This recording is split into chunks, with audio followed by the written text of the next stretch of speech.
Ингушское общество, как гражданская составляющая государства, еще только осознает свой потенциал. Люди присматриваются друг к другу не просто граждан, которые вот живут по-соседски друг с другом, а пытаются найти в своих друзьях, в своих товарищах, в своем окружении духовную, мощную силу, которая скажет: мы граждане Ингушетии, здесь жили наши предки, здесь живем мы, и здесь будут обязательно жить наши дети. Почему мы высоко оцениваем разного рода презентации Ингушетии, которые прошли в последнее время в Европарламенте, в Парламентской ассамблее Совета Европы, в Сенате Голландии? Потому что эти мероприятия крайне важны для того, чтобы открыть Ингушетию. И вслед за Ингушетией раскрыть глубокий внутренний многонациональный мир Российской Федерации. Когда они видели ингушский ансамбль песни и пляски, когда они получали информацию о том, что ингушские юноши и девушки становятся чемпионами мира, чемпионами Европы, что мальчишки и девчонки из Ингушетии овладевают самыми серьезными методологиями в интернете, у них, естественно, возникает вопрос.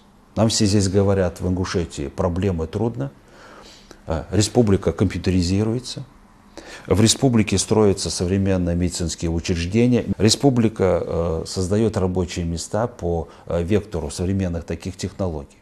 И, конечно, у них в сознании закрадывается сомнение. Где-то что-то неладно. Нужно создать мощную пропагандистскую имиджевую структуру.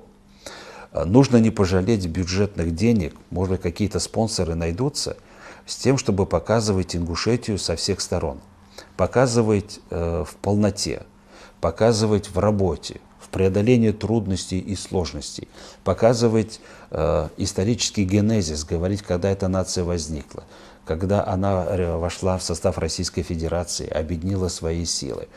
И главное, показывать роль Ингушетии, пусть она небольшая на сегодня, она будет расширяться на международной арене. Знаете, перед моими глазами поездка с президентом Ингушетии в Иорданию в прошлом году, в июне прошлого года, и после встречи с королем Иордании мы поехали увидеться, поговорить с представителями вайнахской диаспоры. Зязикова воспринимали как глоток свежего воздуха. К нему подходили, старики молились, подходили, знакомили детей. Эта встреча была более 3 часов. Она растрогала ту и другую сторону. Они говорили: да, вот мы как бы находимся за границей, иорданская власть очень хорошо к нам относится, но душа-то у нас неспокойна, мы же все равно смотрим в сторону Кавказа. Мы говорим и общаемся со своими родственниками. Мы переживаем то, что у вас происходит. Мы радуемся за ваши успехи. И я подумал тогда, как важно, чтобы власть и федеральная, и региональная как можно больше внимания уделяла вот этим нашим соотечественникам. Сегодня их насчитывается в мире 25 миллионов человек. Их надо объединять. Им надо помогать не забыть и родной свой язык, там, чеченский, ингушский, русскую культуру, чтобы они не забыли.